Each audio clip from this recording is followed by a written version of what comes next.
Magandang araw, sir. Pwede niyo po ba muna ipakalala yung sarili niyo? Ako si Wiro Alparero. Sa unang katanungan po, pwede po ba kayo magbahagi ng mga konti tungkol sa inyong sarili? Sarili ko. Mabait akong tao. Pero pag ginalit ako, galit talaga. Pangalawang tanong po, ano po yung mga bagay na madalas ninyong ginagawa sa isang araw? Andun ko sa kantin. Buhat-buhat. Ganyan. Yung pangatlo po, ano po yung pagsubok o hamon na kinakaharap ninyo at paano nyo ito nasususunod? Yung pagsubok kasi yung sa bahay, ako na lang yung nag-ano sa bahay. Paano nyo po siya nasususunod? Ako na lang tatrabaho sa bahay kasi ate ko tsaka nanay ko na lang ang binubuhay ko doon. Tatlo na lang. Yung palima pong tanong, ano po ang gusto ninyong iparating na mensahe sa iba tungkol sa magandang pag-unawa at pagtanggap sa mga PWD? Sabi ko, huwag silang mawala ng pag-asa. Kahit sila ganito, huwag lang silang mawala ng pag-asa. Kaya nila yan. Ako, hindi ako nawawala ng pag-asa pa rin. Mga natatanggap po, meron po ba kayong mga tulong po na natatanggap galing? Pension. Ayun siya lang. Magandang umaga po. Pwede po ba kayong magpakilala at ilan ba? May ilang katanungan. Ang first question ko po, pwede po ba kayong magbahagi ng kaunti tungkol sa inyong sarili? Mahilig ako sa mga kotse, ganun, mag-aral ng tungkol sa kotse, magayos, magbasa ng mga libro tungkol sa kotse. Okay po. Ano pong mga bagay na madalas ninyong ginagawa sa isang araw? Manood ng mga race like Formula 1, ganun. Ano po ang pagsubok o hamon na nakakaharap ninyo at paano nyo ito nalalampasan? Siguro sa, nung time na nagkaroon ng depression. Pero, yun lang, nagdasal lang, ganun, nawala kayo. Fourth question po, ano po ang mga bagay o suporta na malaking tulong para sa inyo? Yung suportang magulang, ganun, paniniwala sa pangarap. Last question po, ano po ang gusto ninyong iparating na mensahe sa iba tungkol sa magandang pag-unawa at pagtanggap sa mga PWD? Respeto lang sa kanila, ganun, and huwag silang maliit. Last question po, ano pong mga nakukuhang credentials niyo po sa government? Siguro yung financial assistance sa scholarship. Okay po. Thank you po. Maraming salamat po. Ayan, magandang araw po. Ayan. Sa unang tanong ko po, pwede po ba kayong magpakilala and magkwento po ng konti tungkol sa sarili nyo? Apo. Saan ba yun? Parang ano po, edad po. 71 na ako. 71, di po to. 71. Ayan, paano pong pangalan nyo? Rodrigo Cabenta. Tagasan po kayo? Buwan Pampanga. Pero dito po kayo nakatira? Oo. Ayan. Ayan po. Ano po yung mga bagay na madalas nyo pong ginagawa sa isang araw? Ito, titinda. Nakaka-proud po yung mga gantong tao po kasi ang hardworking po nila. Ayan po. Sa pangatlong tanong ko po, ano po yung mga pagsubok o hamon po na nakakaharap nyo po and paano nyo po yung nalalampasan? Siyempre, umiinom ako ng gamot. Ano po yung mga parang specific po na nararamdaman nyo ngayon? Juan. Siyempre, medyo okay na. Ayan po. Ano po yung mga bagay o suporta na malaking tulong po sa inyo? Siyempre, na tinukong ko doon sa mga nagpa-x-ray ako. Tapos, pumunta ako sa barangay. Binigyan ako ng gamot. Yun.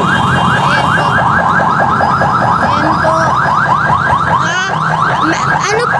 May sakit po ba kayo ngayon? Dati. Dati. Pero okay na po kayo ngayon? Oo. Question po, ano po ang gusto nyong iparating na mensahe tungkol sa mas magandang pag-unawa at pagtanggap po sa mga PWD? Pasalamat ka naman. Siyempre, kayo'y tinutulungan.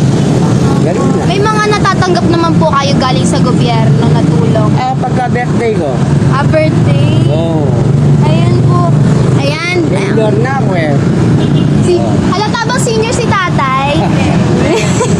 Pag na ako, 71 na ako. Nga po. Para po kayong 58. Ayun, thank you po Thank you po. Thank you po. Pwede po ba kayong magpakilala at magbahagi ng kaunti tungkol sa iyong sarili? Pwede po naman. Kung sa pangalan ko po naman ay ako ay si Judith Gasco. Kung ang tanong niyo po ay kung ano ba ang katagayan ng pagkatao ko, ako po ay nagtatrabaho bilang manggugupit. Sa itong taon na to, sumulpot yung sakit ko na hindi kahit sino walang gumusto o hindi ko gusto, itong katarata sa mata.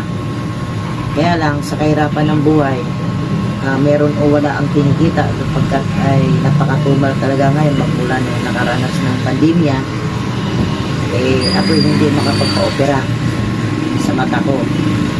Kasi kung opera ang pag-uusapan, napakamahal. 2023, yung isa kong mata, pumutok.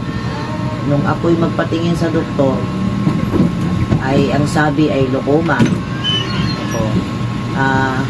Nanghingi-hingi ako ng pera sa mga kakilala ko at mayroong isang grupo sa simbahan nagbigay para maopera ang mata ko. Kasi sabi, kaya nga nalaman ko na glaucoma kasi sabi ng doktor nung ako linisin na yung mata ko, hindi ko alam kung opera kasi ang alam ko sa opera kasi hiwain yun, hindi naman hinihiwa kumbaga ayun yata yung tinatawag nila na kayod o laser, hindi ko alam kung ano doon. Ngayon hindi naman siya makakakita kasi hindi naman sinabi sa akin ng husto yung doktor ng, sabihin ko na yung doktor ng Amang Rodriguez na naghawak sa akin nung panahon na yon, hindi naman nasabi na may contact lens ang kinabit sa mata ko. Nung ako'y maligo, nahilod ko yung mata ko, doon ko nalaman na may contact lens kasi may nabasag. So, ibig sabihin, wala akong pag-asa na makakita na kasi nabasag yung contact lens. Hindi na rin naman ako nagbalik-balik sa doktor kasi sa pamasahe lang 80 na sa tricycle. Mahal rin naman po. Sa hirap ko, wala akong trabaho, di na ako nakakagupit. So, ibig sabihin, nung mga panahon na yon sa kalagayan ko, wala akong kinikita. Ang kapitbahay ang nagbigay sa akin ng pagkain. Nung mga ilang araw, pinilit ko na magupit-upit ka kahit pambili ko ng kape, tinapay, ginawa ko yun. Pero tuloy-tuloy na hindi na nakakita ang mata ko bilang ito yung sitwasyon ko ngayon na kaya PWD ako. Yung kaliwa kong mata hindi na makakita. Tapos yung kanan kong mata, iyon naman yung sinasabi na katarata. Meron akong katarata ngayon na patuloy pa rin akong nagugupit. Hinihingi ko lang yung gabay sa Panginoon, sa Diyos Ama sa langit kasi para lang makagupit ako kasi isang lula ako na PWD dahil sa mata ko at meron din akong apo na PWD din na para mabuhay kami, mabuhay yung bata kasi ang bata nakahiga lang, hindi makabangon, hindi makatayo, wala siyang ibang pagkain kundi gatas. Ngayon yung gatas, kung walang gatas kung hindi ako makakagupit. Kaya hanggang ngayon lumalaban ako kahit malabo ang mata ko. Dahil iyon yung maibabahagi ko sa iyo sa karanasan sa buhay ko ngayon na ang lula PWD, ako at ang apo ko PWD din, pero lumalaban pa rin ako pagugupit. Ngayon sa Dr. Willie yung nag-order ako ng gamot na pampatak, wala pang isang buwan kaya nakiramdam pa rin ako kung may kagalingan ba o wala. Yun lang po ang naibabahagi ko dahil sa hirap ng buhay, mahirap kumita, matumal. Sa madaling salita, hindi ako makapagpa-opera sa mga mahal ang babayaran kasi wala talaga. Yun lang yung maibabahagi ko po sa inyo, Sir. Ano ba pangalan mo sa tunay? Ano mo? Armando Sawi. Yun lang po, sir. Armando Sawi. Yun lang po yung may babahagi ko sa punti mong katanungan bilang PWD ako. Salamat po sa sagot na yan. At ang may panghuli pa po akong tanong. Ano Okay po lang. ba ang gusto ninyong iparating sa mensahe sa iba tungkol sa mas magandang pag-unawa at pagtanggap sa mga PWD? Kung sa ganong mga katanungan, ang nais ko lang naman may babahagi ko sa katulad kong PWD na hindi ko ginusto, ito ay dumating lang dahil nung sa simula, nung ako'y mula nang maliit, nagkaisip talaga, wala sa akin to. Kumbaga, itong umidad na ako, saka ako nagkaroon ng ganito. Kaya ang maipaparating ko lang, yung kung may napansin kayo na simula na kakaiba sa mga paningin nyo, humingi na kayo agad ng tulong. Huwag niyong tularin ako na hanggang ngayon ay lumala na yung aking sitwasyon.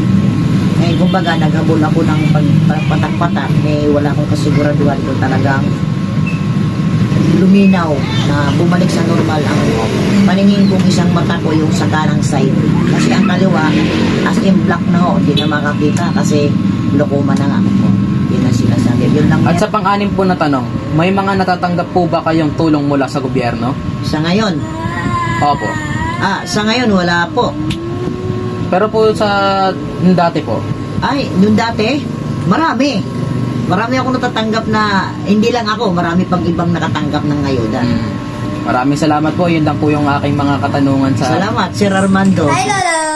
Hi. Ayan, hi ka sa kanila. Ayan. Ayan, Lolo. Sa unang tanong ko, magpakilala ka at magbahagi ng kaunting tungkol sa inyong sarili. Ako po si Adonis Daga. Ako isang retired ng Forces of the Philippines. At nakatira ngayon sa Block 3. Okay. Block 10.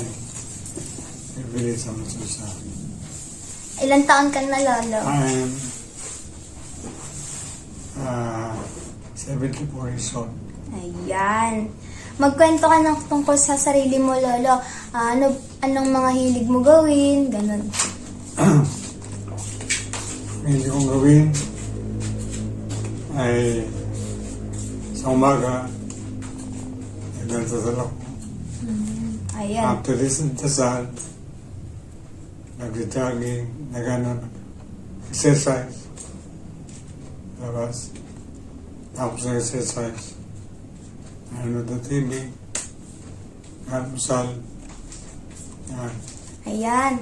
Pangalawang tanong, Lolo. Ano po ang mga bagay na madalas ninyong gawin sa isang araw?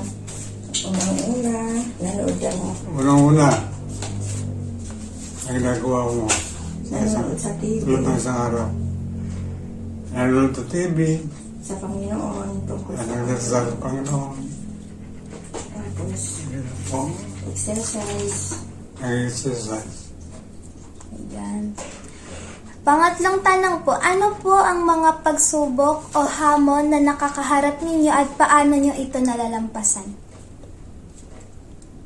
Unting lang, unawa sa ginagawa niya at pipilit ko rin na hindi ako nagkalit, Bigyan ako ng ibigay kalakasan. ng Panginoon Kalakasan. ang kalakasan.